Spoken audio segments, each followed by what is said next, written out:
Tervetuloa Mannerheim-museoon. Olen erikoistutkija Pentti Forsson maanpuolustuskorkeakoulun Venäjä-ryhmästä.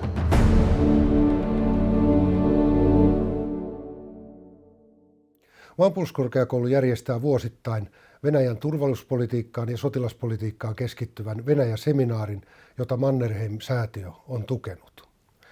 Seuraavissa keskusteluissa nostamme esiin muutamia teemoja, joita tämän ja viime vuoden seminaareissa on käsitelty.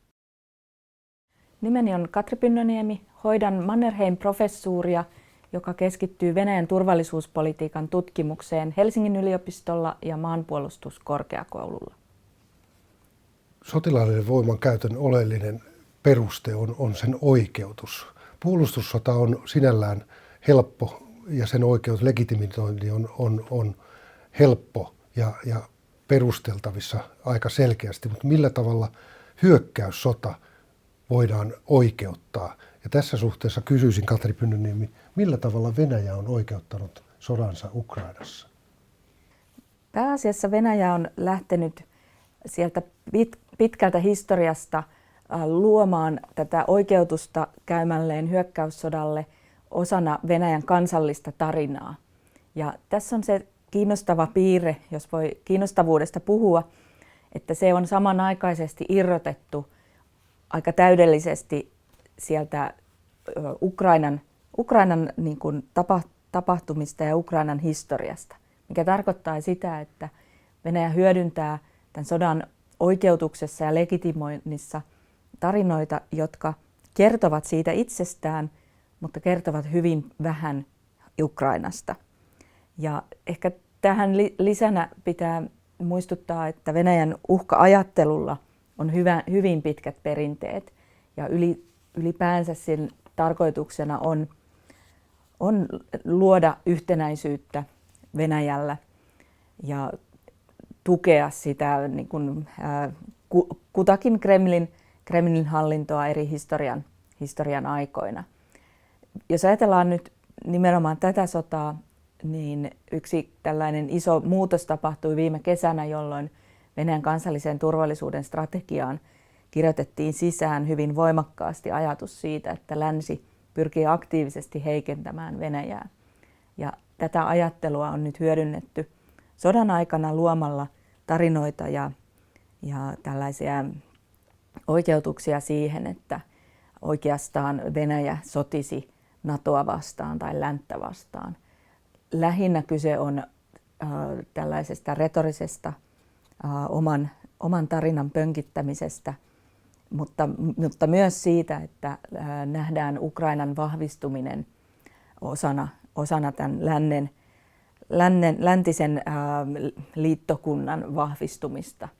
Ja ehkä sitten toinen olennainen piirre tietysti tässä venäläisessä keskustelussa ja siinä, miten viranomaiset pyrkivät omaa toimintansa legitimoimaan, liittyy siihen, että Ukraina esitetään joko lännen vasallina tai muuten hyvin heikkona ja ei-valtiollisena toimijana. Ja sitä kautta he ovat tietysti luoneet tilanteen, jossa ovat aliarvioineet hyvin syvällisesti Ukrainan toimintaa.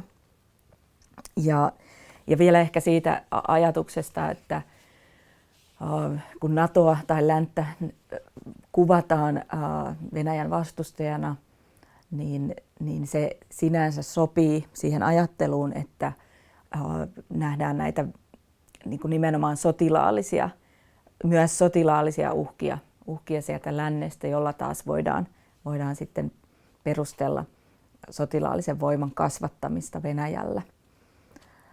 Mutta sitten tietysti tähän sotaan liittyy mikä tekee siitä hyvin raan ja hyvin ankaran, on se ajatus siellä välillä niin kuin hyvin selkeänä, välillä ei niin kuin rivien välistä luettavana, jossa pyritään tuhoamaan ukrainalainen identiteetti ja ukrainalainen kansa. Ja siihen liittyen sitten on myös nähtävissä siinä venäläisessä puheessa ajatus, että tämä sota voisi muodostaa eksistentiaalisen uhan Venäjälle. Se ei ole mikään koko ajan läsnä oleva argumentti tai diskurssi, vaan silloin tällöin esiin nouseva seikka. Ja ehkä sen niin kuin tällainen selkeimmin tulee esiin sitten osana venäläistä uhkapuhetta liittyen ydinaseiden käyttöön. Ja siitä oikeastaan haluaisinkin kysyä erikoistutkija Pentti Forsströmiltä tarkennusta, että miten ydinaseet ovat osa venäläistä sotilasstrategiaa ja mitä erityisesti meidän pitäisi tästä asiasta ymmärtää. Niin, Venäjän ydinaseisiinhan on kautta sen olemassaolon aikana panostettu huomattavasti, joka kertoo tietysti sen roolista ja merkityksestä Venäjän suurvalta-asemalle. Ja näin se on myöskin tänä päivänä.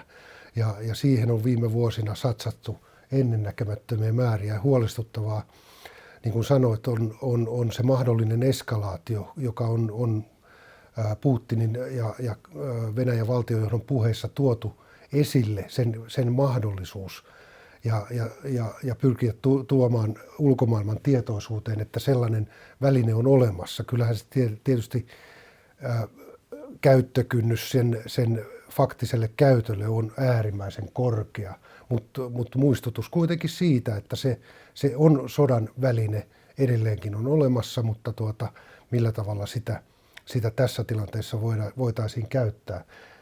Ehkä suurin merkitys sille on nimenomaan, se kohdistuu muihin ydinasevaltioihin ja niiden pitämiseen tämän konfliktin ulkopuolella, sodan ulkopuolella, jotta ne eivät lähtisi tavallaan Venäjää vastaan toimimaan nimenomaan ydinaseiden alueella.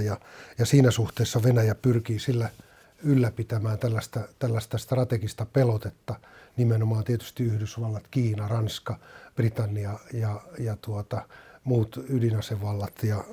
Ja myöskin varmastikin se ehkä voisi, tämä on ehkä tietysti vähän hypoteettinen, että se tietyllä tavalla rajoittaa sitä läntistä tukea nyt tähän Ukrainalle osoitettavaan tukeen, että millä tavalla Venäjä sitä käsittelee ja pyrkiä sitä kautta vaan heikentämään myöskin Ukrainaa ja Ukrainalle osoitettavaa tukea.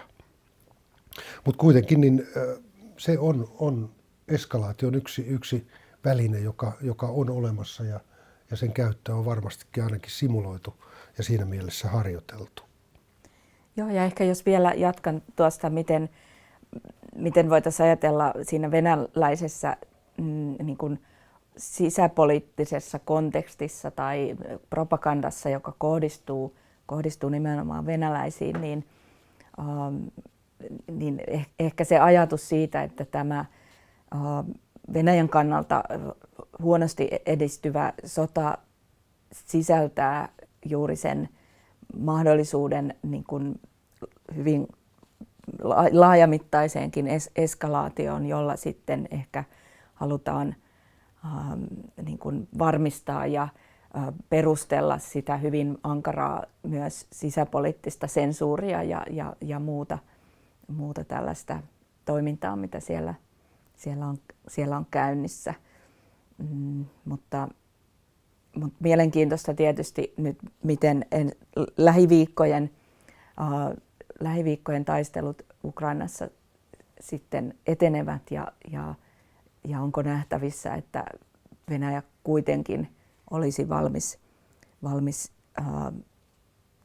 johonkin sellaiseen rauhaan, joka mahdollistaisi Ukrainan itsenäisyyden säilymisen. Olet seurannut Venäjän politiikkaa pitkään niin onko tämä niin kuin propagandan näkökulmasta niin kuin yhtäkkinen tapahtuma vai onko Venäjä jo pitkään niin kuin luonut maaperää tällaiselle operaatiolle Ukrainassa? Joo, erinomainen kysymys ja kyllä se hyvin paljon ne samat niin kuin tulkinnat ja tapahtumien kehystämiset, joita on oikeastaan 2014 asti asti ollut siellä mukana, niin eli 8 vuotta sitten varsinaisesti tämä sota on alkanut Venäjän Krimin miehityksellä, niin hyvin paljon samoja elementtejä on nähtävissä. Eli venäläisessä niin kuin asioiden tämän sodan kehystämisessä käytetään näitä viittauksia natseihin ja ukrainalaisiin niin kuin siinä mielessä, että luodaan venäläisille tuttuja uhkakuvia, tämmöistä äärimmäistä pahuutta osoittavia niin kuin kehyksiä hyödynnetään tässä. Ja sitten yhtä lailla se ajatus siitä, että Ukrainalla olisi jotenkin alentunut suvereniteetti, se tulee vielä kauempaa historiasta.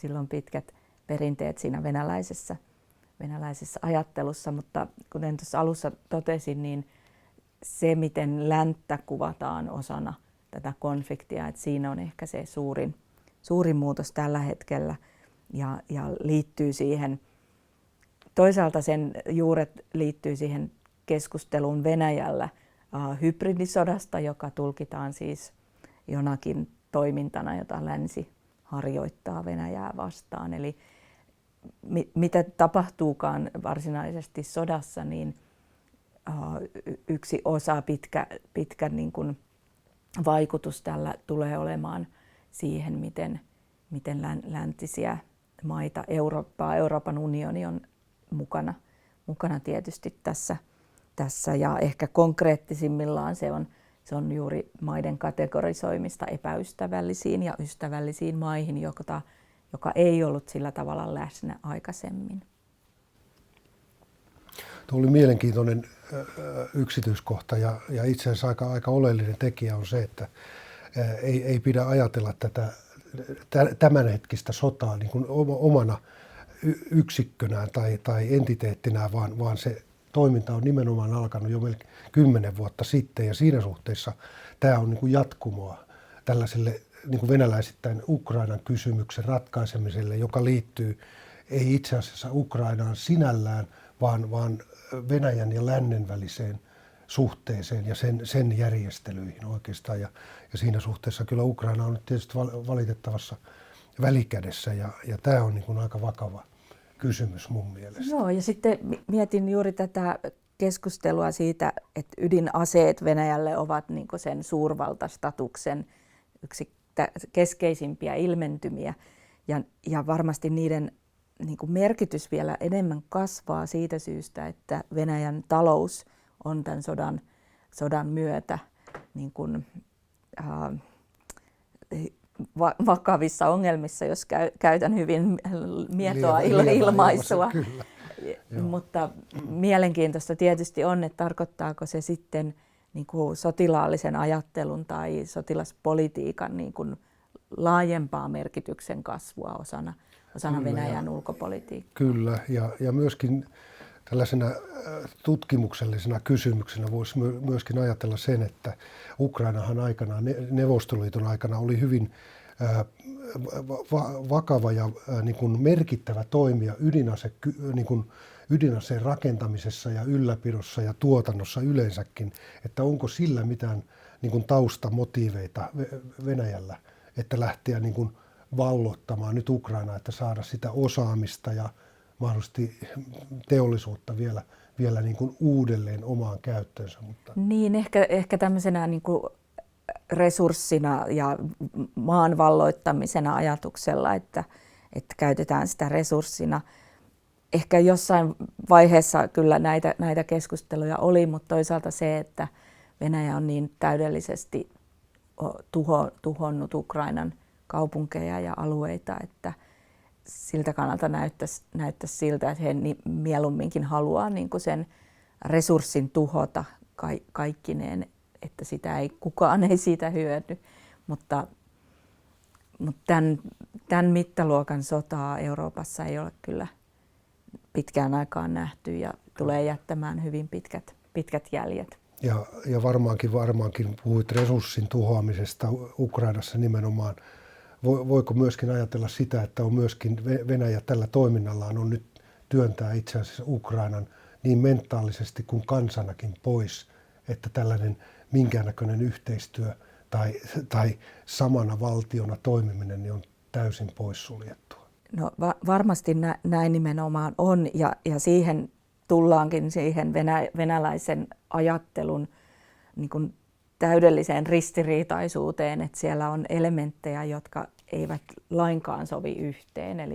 Eli ajatus, että oltaisiin joku yksi kansa, niin kuin se vähän kolonialistinen niin kuin tapa tulkita, tai hyvin kolonialistinen tapa tulkita Ukrainan ja Venäjän suhdetta.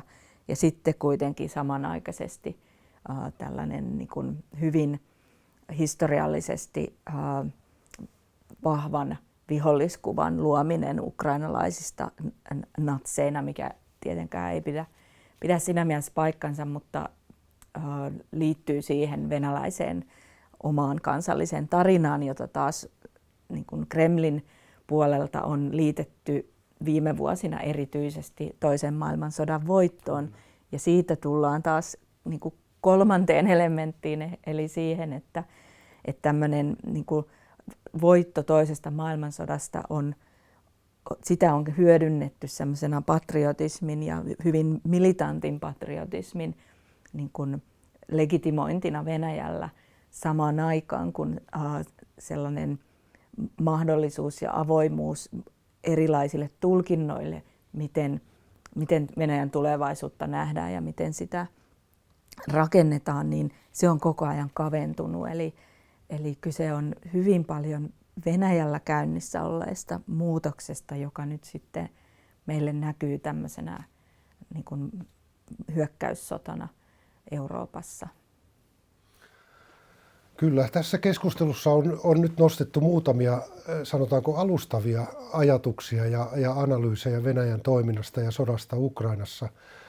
Ja varmastikin kun sota on käynnissä, kukaan ei osaa sanoa sen lopputulosta eikä päätepistettä, päättyykö se, jos se päättyy ensi viikolla vai ensi vuonna vai koska se päättyy.